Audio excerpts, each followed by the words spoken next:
হাড় বেড়ে গেছে, একটা বেলুনের মতন আছে জিনিস, তার ভেতরে জল ভরা থাকে, সেটাই ফুলে গেছে। আমাদের কিন্তু চিকিৎসা হবে এই জায়গাটা, ঠিক এইখানটাতে।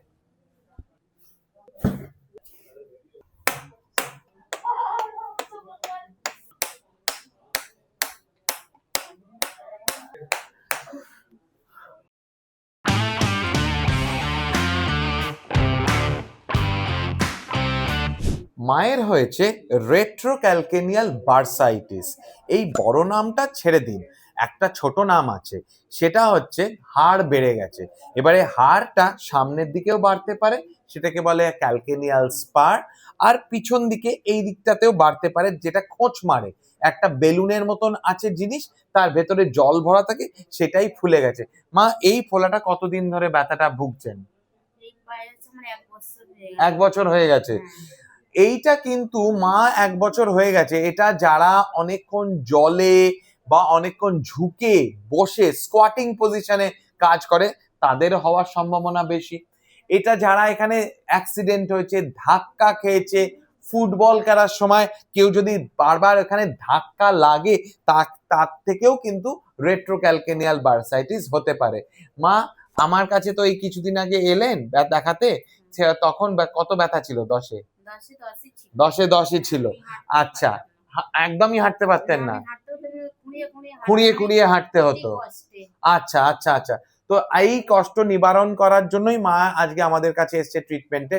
কিন্তু আমরা মায়ের একটু এক্সরেটা দেখে নিই, যেখানে আপনি বুঝতে পারবেন যদি আপনার এরকম এক্সরে থাকে তাহলে কি চিকিৎসা আপনার জন্য উপযুক্ত।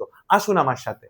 আচ্ছা, আমরা তাহলে দেখছি ল্যাটারাল ভিউ গোড়ালি, যেখানে দেখা যাচ্ছে দুটো অংশেই মায়ের হাড় বেড়েছে, ক্যালকেনিয়াল স্পারও আছে, এই খোঁচ মারা একটা যে আছে দেখা যাচ্ছে এখানে, আর এই হাড়টা সত্যি অনেকটা বড় হয়ে গেছে, হুকের মতন হয়ে গেছে। আর মায়ের কিন্তু বার্সা বেলুনটা এই অংশে, এই জায়গাটাতে, তো টান খেতে খেতে খেতে খেতে জায়গাটা ফুলে গেছে।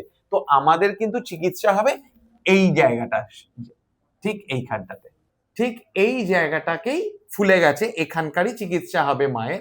আর এই জায়গাটা কম করার জন্য, যদি আপনি বাড়িতে থাকেন, কষ্ট পাচ্ছেন, মায়ের মতন খুঁড়িয়ে খুঁড়িয়ে হাঁটতে হচ্ছে, তাহলে কি করতে হবে? Pro tip of the day, একটা আপনাকে ঘরেলু যে চিকিৎসা বা ঘরের মধ্যে কি করতে পারেন, সেটা ভিডিওর এই শেষের দিকে আমি কিন্তু বলবো। তো ভিডিওটা দেখতে থাকুন। কোনো একটা সময় শেষের দিকে যখন মা দেখবো যে হ্যাঁ ঠিকঠাক আছে, সেই ভিডিওটা, সেই এক্সারসাইজটা আপনার জন্য থাকবে, দেখতে ভুলবেন না।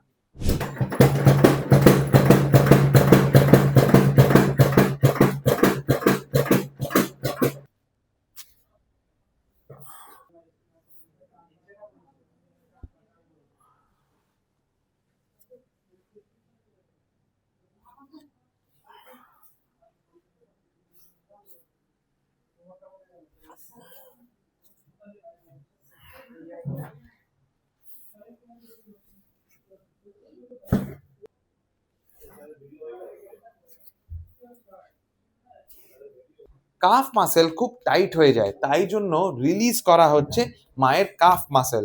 কাফ মাসেলের দুটি মাসেল আছে, গ্যাস্ট্রোকনেমিয়াস আর সোলিয়াস। এই দুটোই পায়ের টানটাকে মেনটেন করে পেছন থেকে, যাতে আপনার হাঁটতে সুবিধা হয়। যদি খুব শক্ত হয়ে যায়, টাইট হয়ে যায়, তখন কিন্তু গোড়ালিতেও ব্যথা হতে পারে। বিকজ কাফ মাসেলটা গোড়ালিতে অ্যাটাচমেন্ট পয়েন্ট হচ্ছে টেন্ডো অ্যাকিলিস, একটা টেন্ডন, যেটা অ্যাকিলিস টেন্ডন হিসাবে বিখ্যাত নাম।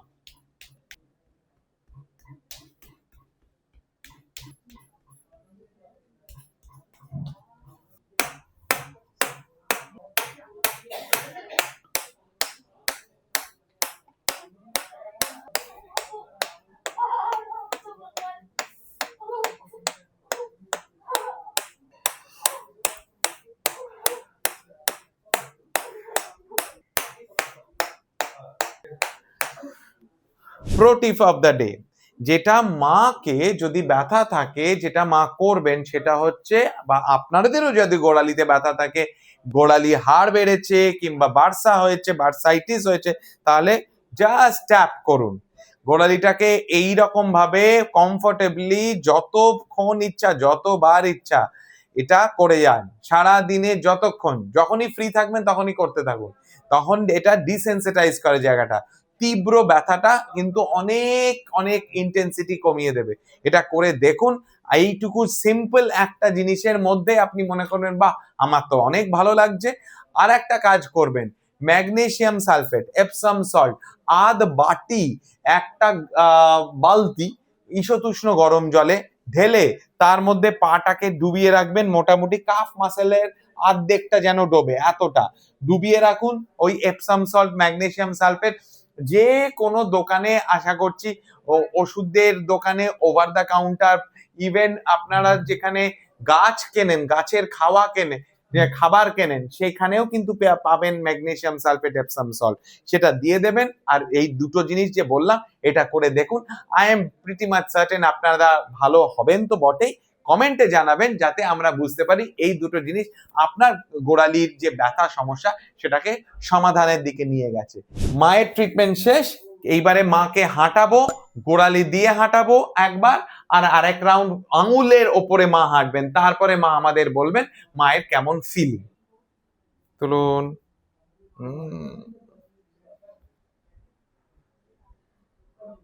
এদিকে ঘুরে আসুন, তুলে রাখুন, গোড়ালিতেই হাঁটুন, গোড়ালি দিয়ে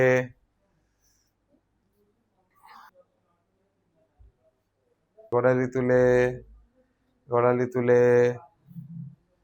মা এই যে 2 রাউন্ড আপনি হাঁটলেন গোড়ালি তুলে আর আঙুল তুলে, আগে কি কখনো ভেবেছিলেন এই কদিনের মধ্যে? আমি ভাবতেই পারিনি আমি এরকম ভাবে হাঁটতে পারবো বা চাপ দিয়ে হাঁটতে পারবো। ঠিক কথা, মানে আশাই ছেড়ে দিয়েছিলাম, ভেবেছিলাম আমার পাটা পড়ে যাবে হয়তো।